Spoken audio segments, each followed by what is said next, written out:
Are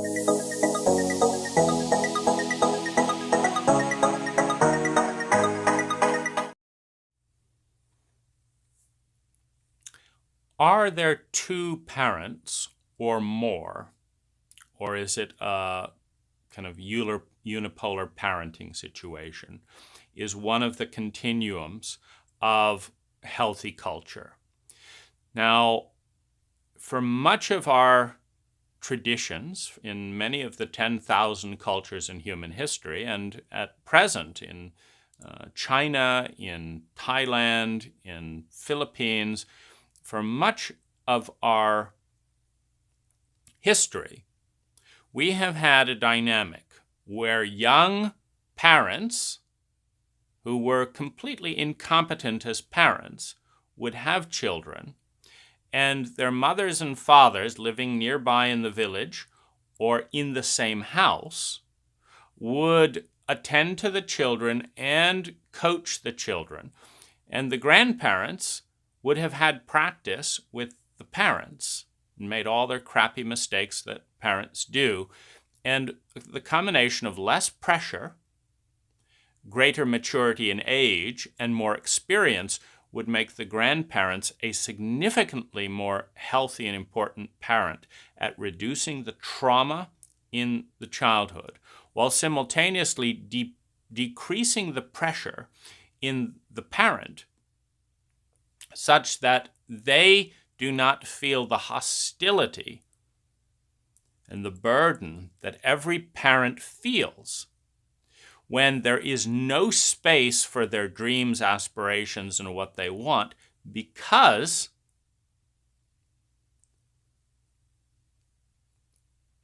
the child depends on them and they feel guilty and enraged and helpless to feel any sense of freedom. When you know that the child's well-being goes up when you bring the child over to your mom or your dad and say, can you watch the child today? There's a tremendous sense of liberation. Plus, you get to model and learn in visceral witnessed experience, which is a big part of our biology. So 2 or more parents, what we're really looking at is intergenerational, and when that can be even a great grandparent, which is correlating. The great grandparent is often in that state of innocence and slowness, brought by their biology at the end of life to a similar state of rhythm and curiosity and newness and lack of responsibility that the child is. And so now you have the very old able to relate to the very young, which is one of the most beautiful correlations. And so in the healthiest culture, the focus is on serving the future of life by protecting that child from trauma and by discovering its unique gifts without time pressures and crisis, so that that child is invited as a human and as eventually a spiritual being into the world as a unique individual, where it's about seeing their gifts. And this is a triumph of civilization, and it happens naturally in small tribes. The other very important part of this is the body presence and regulation. Of course, if you're in an Amazonian tribe and you're a woman, there's nothing about a rainforest that means you gotta leave your baby in daycare because the trees are going to object to you bringing your child to hunting and gathering, etc. And so that rhythm and regulation, this is the chance for an inheritance that many of our babies don't receive, for a level of attunement with breath, with emotion, with presence to be emulated and transferred through the biological connections and chemical connections and empathic connections and through facial expressions, so that the child can actually inherit thousands of years of evolution on a social level by learning to regulate their feelings in the presence of their mother. Now, there's an interesting thing I read about, I think it was Himalayan goat herders. I forget if it was Nepal or something, but their habit, out in the wilderness with their animals and with both parents being there, was such that in many cases a child would barely be put down, would be completely in the presence of a parent for years. And these children didn't cry. They weren't traumatized, they didn't cry, they had a deep sense of security as they moved out into the world and into adulthood. And in the healthiest cultures, there is a low trauma chemical index in the brain, which means that the consciousness is released from the brainstem into the brainstem is the sociopathic fight, flight, freeze, reptilian type of consciousness. And then we come up into the emotions, anger, hurt, lust, joy, happiness, I want that, these energies that need regulation. But they also need protection. They need response. That hurts, don't do that, needs a response, as opposed to you're helpless, you're going to be bullied. And so that needs protection. And as you learn regulation and integrate the consciousness with those energies, you move up to the next thing of thinking about the future. I'm interested in this, I'm interested in this, I am interested in this. And when that is fulfilled, there is a natural evolution to go into the final areas of the brain. Some associate with the pineal gland or certain aspects of the frontal lobes. But whatever the exact location, because we still know very little about consciousness in the brain, the transcendent state is that, I like me, I'm safe, I feel fulfilled, I've survived, I feel secure in that survival, I feel a sense of love and belonging.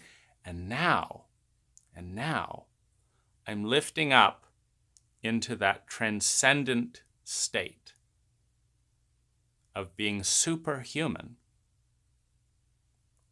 meaning I'm beyond the individual. I now care about and have a feeling of love for the species, for the community, for the country. I want this area of people, this field of consciousness, I want to bless it. I want it to do well. I want to see it happy. So this is a transcendent state.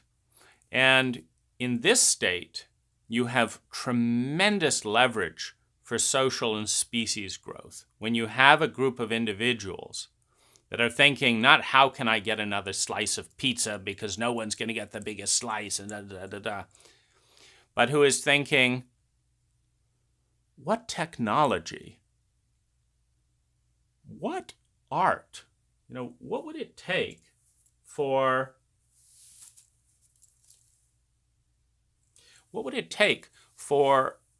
the species to evolve?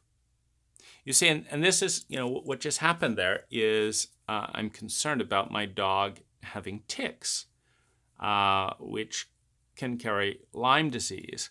And so I'm hypervigilant because I know how much hell people can go through. And so because I'm in that mode of addressing that, a slight little itch takes all the vision, of global community, visionary, right here in the present, and then this little thing, threat to survival. It takes priority, tiny little thing. And this is a metaphor. In other words, when we can eliminate most of the unnecessary trauma from a culture, when we can eliminate it, for a child, their consciousness rises up and starts thinking transcendent thoughts.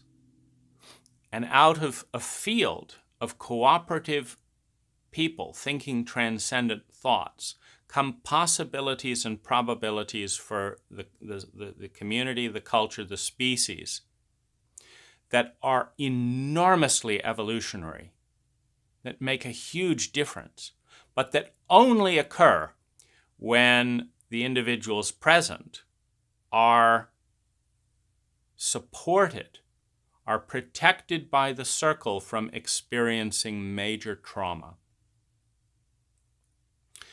So having a two-person family means two allies, that when one person gets overheated, etc., they give it to the other, etc. But we're also looking at a masculine-feminine template. And in a healthy relationship within the self or within the other, the masculine within an individual and within a family and within a culture protects the feminine within an individual, within a culture, etc. And I'm not talking gender here. I mean, it can be gender. Biologically, it's predisposed to be gender, meaning the chemicals induce more feminine traits in women biologically than they do in men biologically. But, we both have both sides. But what I mean by this is that there's a part inside you that's vulnerable, that's needy, that's emotional, that is uncertain. And this correlates with feminine parts, emotions, humility, naivete, innocence is a feminine trait. Every trait, you break it into polarities. So shrewd sophistication and or sociopathic behavior is the dark side of masculine. The positive side of masculine is here's something fragile and innocent, and it is my job to see that it is not harmed. Period. It's my job to see that that's not harmed. That's my job as my masculine side to protect my feminine side. I've got a new fun idea. It's my job to see that nothing crushes that idea and we can figure out how to, evolve it into something more practical or bring it into reality. There's a new seedling planted. Let's not step on it. So a child needs to develop their inner masculine and their inner feminine. And they need a masculine side that is protecting what's good in them. And they need to learn that that's okay for them to protect themselves. And they need a feminine that learns how to receive and enjoy that protection and flow with those. They need a teacher inside of them that says, it's really important you do this now. And then they need a part in them that says, yes, I'm happy to learn. Thanks for looking out for me. These two parts. So in the healthiest culture, these are modeled by the masculine, the embodiment of the masculine that challenges, that protects, that helps something grow, that develops discipline. By the feminine, that is, in that magical state of innocence and beauty, that is protected by the masculine, but that also serves the masculine. We're not talking about women serving men unless it's a very strong feminine is in the woman and masculine is the men. Then the contract traditionally has been to nurture, to adore, to worship, to open up to and be vulnerable with the man.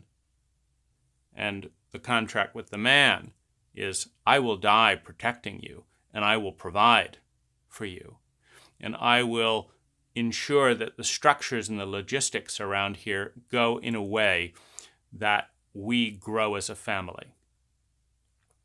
Well, it can flip roles, but regardless of which gender is playing the role, or if both take turns, you have the polarity in any exchange in which you have great vulnerability and great protection, very old, very young, teacher and student. No learning takes place without both.